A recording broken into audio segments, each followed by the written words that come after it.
Enseñanza de la Virgen María, la ternura divina. He aquí a la sierva del Señor entre sus hijos, manifestándoles una vez más mi amor y mi ternura, trayendo a vosotros el recuerdo de mi Hijo muy amado, su memoria y su nombre. Yo os saludo en el nombre del Espíritu Santo.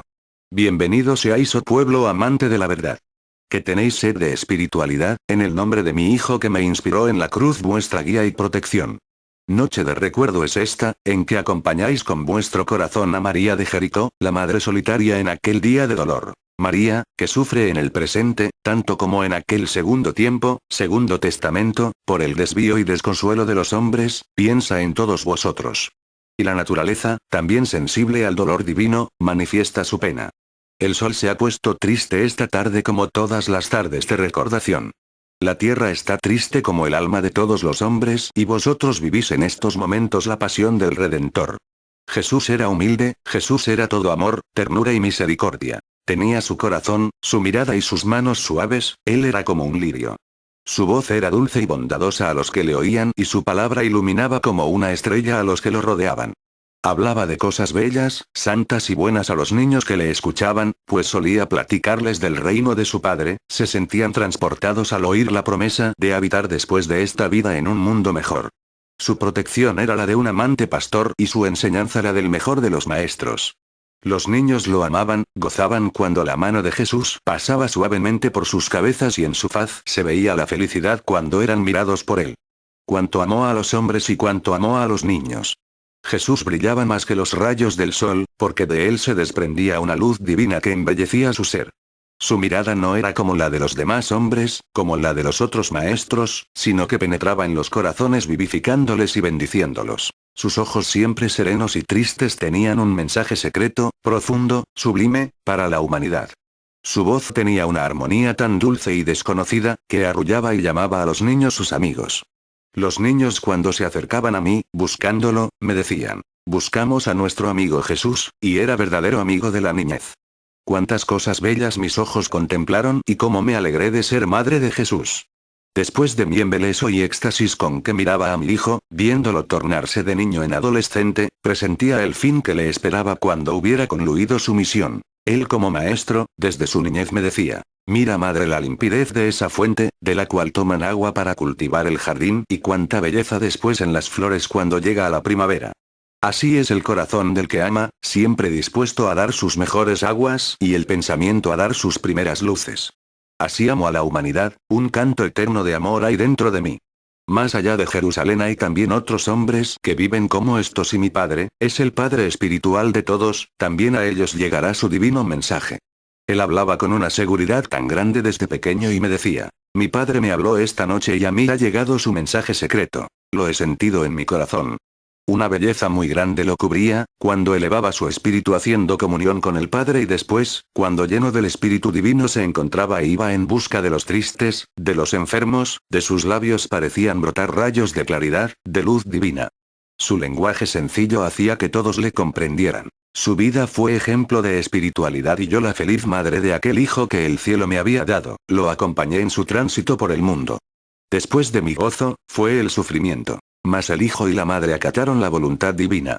Y aquel Jesús tan dulce, tan tierno, que amó tanto a los hombres, fue por ellos crucificado y cuando fue depositado en mis brazos no había dónde poner en él un dedo, porque todo su cuerpo había sido herido. Entonces contemplé cuán duro es el corazón del hombre y qué ciega es la humanidad que sabe levantar sobre un trono al que no lo merece y aquel que solo vino a enseñar y a ser ejemplo, fue burlado y sacrificado. Todo el que trae un mensaje divino debe iluminar la tierra y morir después. Sus manos que acariciaron tanto, fueron traspasadas por clavos. Sus enemigos, a pesar de su ofuscación, muchas veces oyéndolo hablar lo admiraron. Y es que dentro de ellos le reconocían pero callaban por no confesar que les había cautivado. Dentro de ellos le admiraban y fuera le despreciaban. Él lo sabía todo y no tuvo para ellos reproche alguno. Amó tiernamente a sus discípulos, aun a Judas que lo entregó. Habló a sus discípulos como nadie ha hablado en este mundo y muchas veces ellos que convivieron con él y conocían su lenguaje, no comprendían su sentido y se preguntaban unos a otros el significado de sus palabras. Y es que les hablaba con tanta perfección, como Dios, que ellos como hombres no alcanzaban a comprenderlo. Cuántas veces a la caída de la tarde, siendo niño Jesús, le estrechaba en mis brazos y conversaba con él. Le hablaba de Dios o de los anuncios de los profetas, diciéndole: los profetas han enseñado que el Hijo de Dios vendrá a salvar a los hombres, y entonces, para no revelar por humildad su misión, permanecía silencioso y fingía dormir. Yo continuaba diciendo: sabemos que un profeta ha de venir cuando el mundo duerma espiritualmente y esté entregado a su pecado, a anunciar la proximidad del reino de los cielos, y él sabía quién era ese profeta, mas parecía abstraerse en profundos pensamientos y no atender a mis palabras. Otras veces le hablaba de su nacimiento, diciéndole que hasta él habían llegado 3 sabios para rendir el tributo de su amor, y solo sonreía. Muchas veces lo sorprendía hablando con alguien que yo no veía. Él sabía que era el Hijo de Dios, yo también lo sabía, y muy poco hablaba de lo que ambos conocíamos. Los sabios magos atestiguaron que él era el Mesías. En el templo dijeron: he aquí al enviado, y él no habló de estas cosas hasta que fue llegado el momento de su predicación.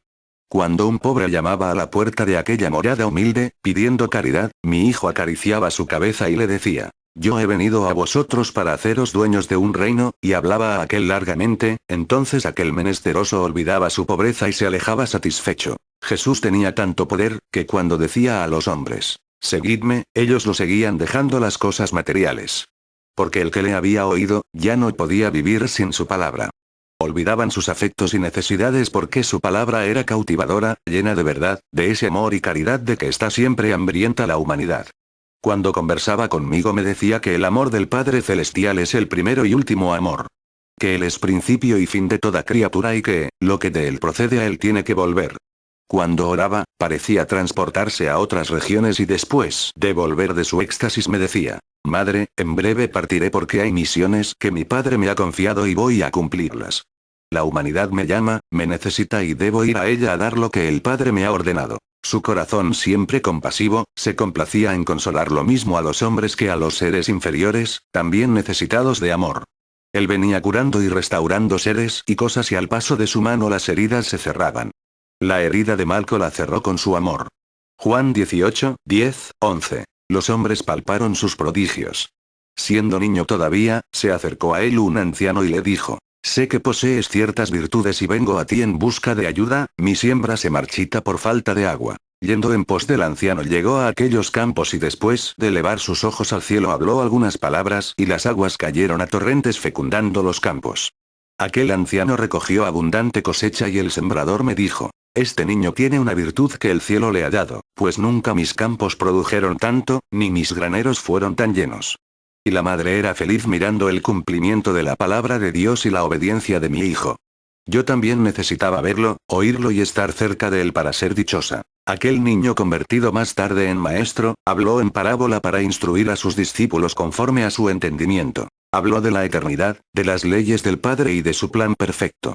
Y cuántas veces por hablar y preparar a los corazones, olvidaba que no había llevado un pan a sus labios. No descansó en su tarea, pues decía que debía dar a los hombres lo que era de los hombres. Y después de leer en el corazón de los que le habían oído y saber que muy pocos le comprendían, ¿creéis, pueblo, que su mirada era alegre? Jesús tenía su mirada bella pero siempre triste. Cuando lo llevaron al Calvario y su cuerpo fue solo una herida, yo pregunté: ¿qué ha hecho a los hombres sino darles la fragancia de su exquisito corazón? Por eso al presentir él todo lo que había de ser, su mirada triste parecía ocultar un secreto. Habló también de un tiempo en que él enviaría rayos de luz sobre los hombres, y es lo que tenía reservado para el tiempo presente, la irradiación de su espíritu. Esta es la forma en que habría de comunicarse con vosotros, para elevaros con su palabra divina y consumar su obra. Amados míos, ¿cómo estaría el corazón de la madre en aquel día de dolor? Yo sabía por las profecías que el Hijo de Dios sería sacrificado, por eso cuando él se ausentaba para ir a predicar, mi alma angustiada preguntaba si le habían visto, y me decían: ¿quién eres tú que has perdido a tu hijo? Soy la madre de Jesús, y contestaban: anda predicando el reino de Dios en la conciencia del hombre. Y predicaba así: el reino de Dios dentro del corazón del hombre limpio y justo se encuentra. Y el reino vino a ellos y teniéndolo en Jesús no lo reconocieron. Oh hijo mío, en quien se ocultó el verbo divino, te recuerdo como niño, te admiro como verbo y te amo como enviado. Los que te escucharon como hombre en el segundo tiempo y hoy te oyen como espíritu divino, te recordarán siempre. Su palabra es semilla que florece en los cielos y será fruto en la tierra. Dios en los cielos se sirve de los ángeles para llevar a cabo sus designios y en la tierra se sirve de los hombres. Amado mío, fue tu vida una constante entrega a tus hijos. Consagraste tu vida a los pobres, a los enfermos, a los pecadores, y tus labios que hablaban tanto de amor, se cerraron por causa de la incomprensión humana. Tu sed era de amor y caridad entre los hombres y no supieron calmarla, porque la sed de la humanidad es de guerras y de pasiones terrestres y solo el agua de gracia apartará la sed que los consume. Falta luz en la tierra porque no quiere el hombre esa iluminación divina. Las virtudes se apagan poco a poco y solo persiguen esa falsa luz que da la ciencia, y tú vienes a hablarles de esa luz que no se extingue jamás. Su última mirada fue tan triste, madre, me dijo. Ahí tienes a tu hijo. Yo amé a Juan y lo tomé desde esa hora como mi hijo, pues tenía en su virtud semejanza con Jesús. Fue báculo en mi ancianidad. Aquella voz cesó en aquel día y yo con todo mi amor no pude cerrar sus heridas. Su alma y su cuerpo estaban destrozados. Heridas sobre heridas sufrió en su martirio. En esta noche yo os bendigo, madres. Os deseo que nunca oigáis el grito de una turba enloquecida pidiendo que vuestro hijo muera en la cruz. ¿Podéis imaginar lo que pasaba en el alma de María? Que nunca sepáis de esas cosas, oh, madres, porque si tuvieseis que soportar esta prueba no la resistiríais. Sus últimas miradas fueron para alentar mi corazón desgarrado. Aliento mío, causa de mi felicidad y mi dolor. Yo bendigo a tus hijos, Jesús, a tus discípulos, y como sucesora tuya, seguiré instruyéndolos. Bendigo el género humano y en este día mi caridad sea con las madres que van por el camino de flores y de espinas.